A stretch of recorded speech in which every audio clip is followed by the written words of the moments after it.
আসসালামু আলাইকুম। আজ একটু ব্যক্তিগত একটা অভিজ্ঞতা আপনাদের সঙ্গে শেয়ার করতে চাই। খুব শখ করে কিছুদিন আগে কয়েকটা হাঁসের বাচ্চা কিনছিলাম, একদম দেশি জাতের।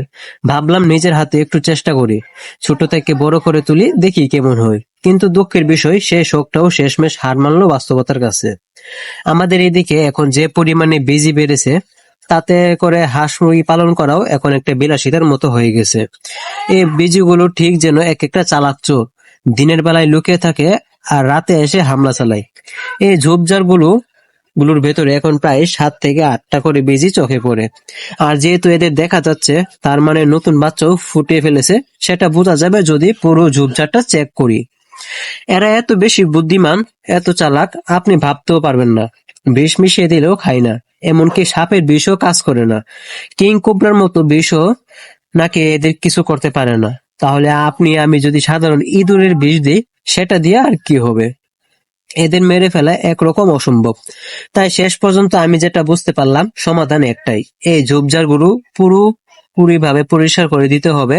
3-4 দিন টানা এই জায়গা থেকে এদেরকে তাড়া করতে হবে, যেন এরা এই জায়গাটাকে অনিরাপদ মনে করে। তখনই আশা করা যায় ওরা এই জায়গা ছেড়ে অন্য কোথাও চলে যাবে। এদিকে গরুর ঘরটাও আগের মতো আর ভরা ভরা নেই, অনেকটাই ফাঁকা হয়ে গেছে।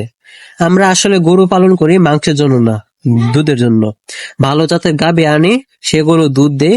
আর সেই গাভী যখন বাছুর দেয়, তখন সেই বাছুর গুলা থেকে শুরু হয় আমাদের নতুন এক জার্নি।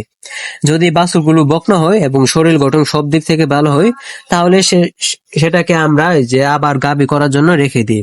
আর যদি বকনা তেমন ভালো জাতের না হয়, তাহলে সেগুলো ষাঁড় গরুর মতোই বড় করে মাংসের গরু হিসেবে বিক্রি করে দিই।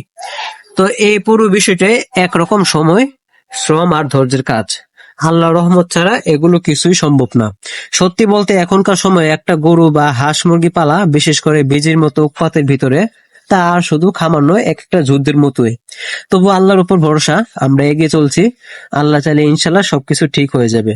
আপনাদের কাছে একটাই অনুরোধ, আপনারা সকলে আমাদের জন্য দোয়া করবেন, যেন এই পরিশ্রমটা সফল হয় এবং আল্লাহ তাআলা যেন আমাদের খামারে বরকত দান করুন। তো এই পর্যন্ত আজকের ভিডিও। সকলে ভালো থাকবেন, সুস্থ থাকবেন। আল্লাহ হাফেজ। আসসালামু আলাইকুম ওয়া রাহমাতুল্লাহ।